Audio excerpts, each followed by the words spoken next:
Deus, boa tarde, Deus abençoe, amém? Queridos, mais uma tardezinha com Jesus, mais uma palavra para alegrar e animar o nosso coração, amém?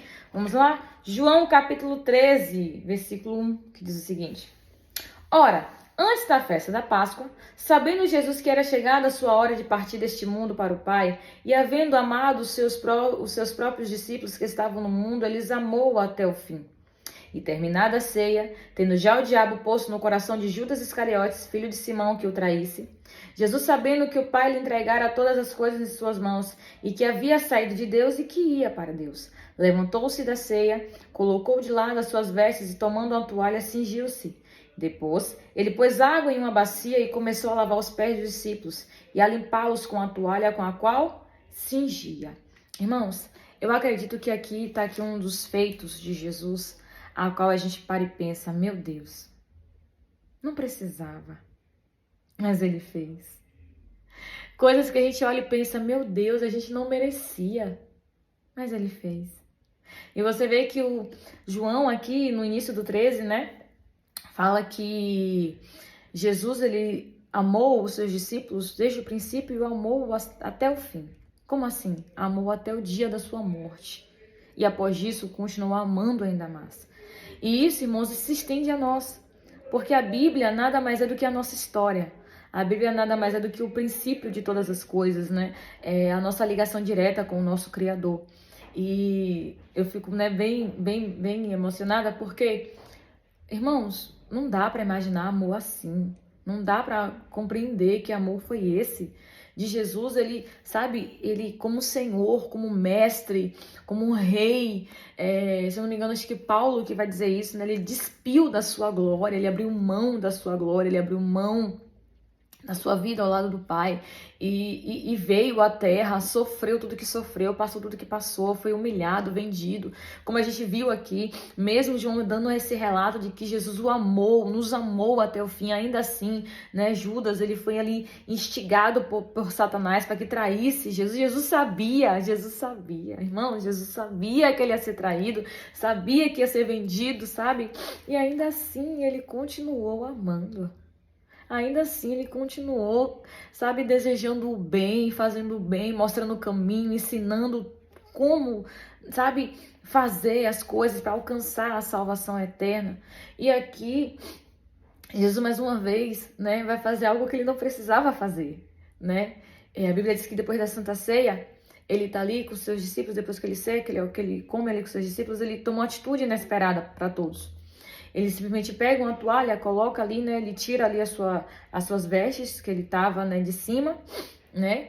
Fica só com uma roupa mais simples e ali ele se cobre ali, bota uma toalha em seu ombro, ele enche uma bacia com água e simplesmente começa a lavar os pés dos discípulos, irmão, sem explicação nenhuma assim. Ele começa a fazer.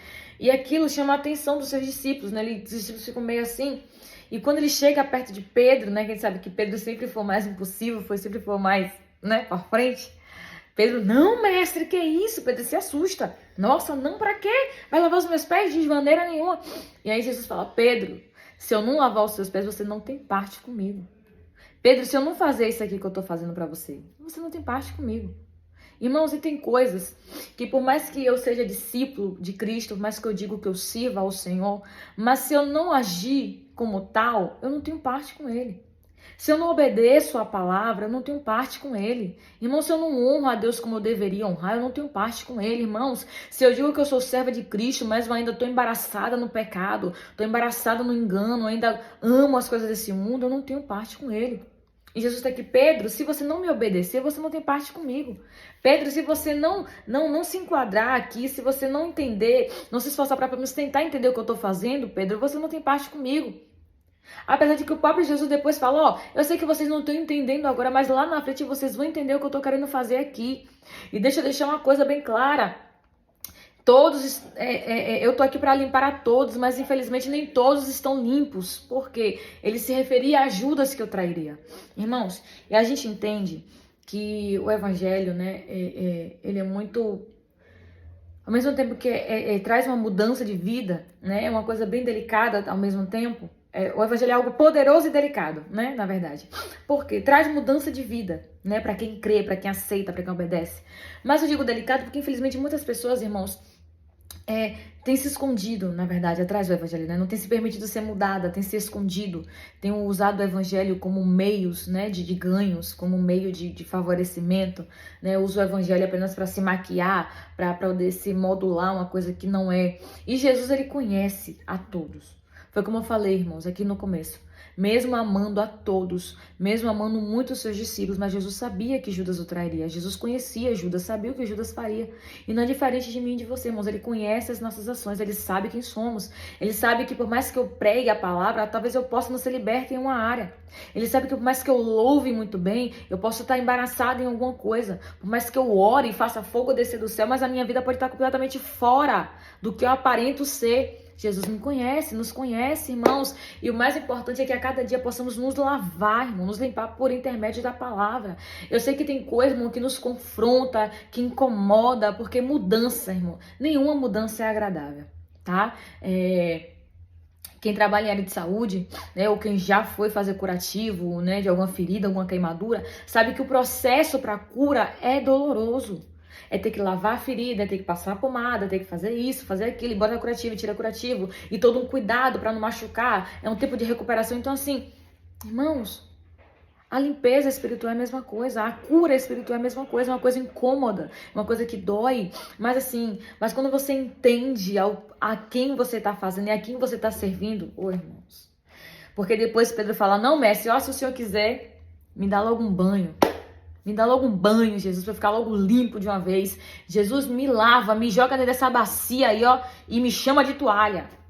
Porque eu quero ser limpo, Senhor. Eu quero ser lavado, Senhor. E Jesus ali, ele faz daquele ato, depois que ele termina de lavar os pés dos discípulos, ele fala, ó, vocês de fato me chamam de mestre, me chamam de Senhor, e vocês estão certos, eu sou.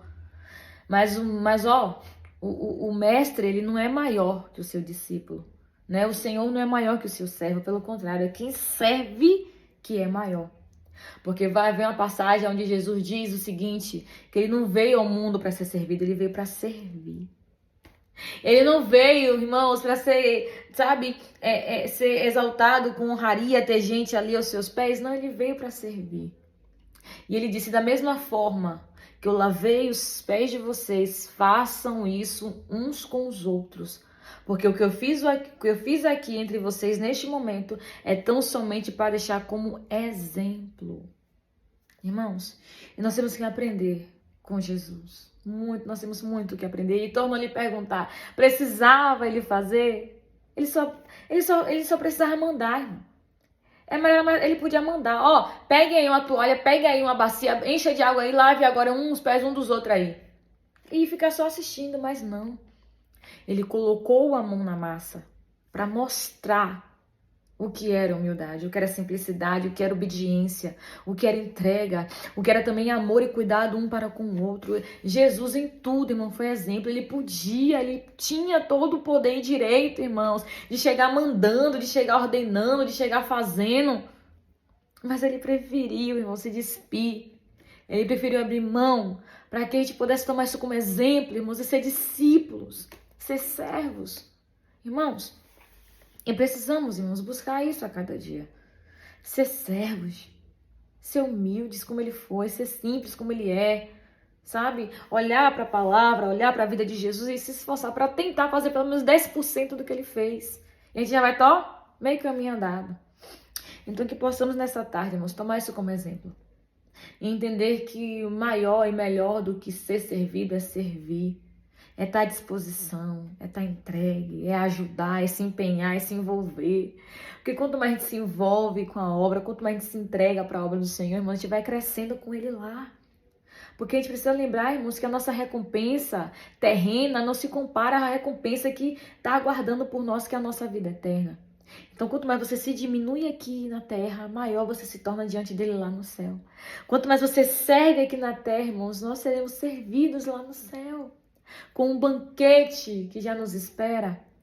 Então que possamos olhar para a vida de Jesus e nos esforçar, irmãos, para pelo menos fazer 10% do que ele fez, para que a gente possa ter sucesso e ficar firme até aquele grande dia. Amém? Deixa eu orar pela sua vida. Ai, Jesus, obrigada, Senhor. Obrigada, meu Deus, por essa palavra. Obrigada por nos lembrar, Senhor, de que Tu és o maior exemplo que podemos seguir. Tu és o maior exemplo, Pai, que podemos ter aqui na terra. Oh, Deus, nos ajuda, Pai, a cada dia a aprender a servir, a aprender a nos entregar, a aprender a nos envolver, a estar cada dia mais envolto, Pai, da Tua vontade, da Tua obra, do Teu querer. Entendendo, meu Pai, que toda obra feita no Senhor e pro Senhor, Pai, existe uma recompensa. E a maior recompensa delas é a nossa coroa da vida. Oh, Pai, obrigada, Deus, por este momento aqui em Tua presença. Em nome de Jesus, amém. Amém, querido.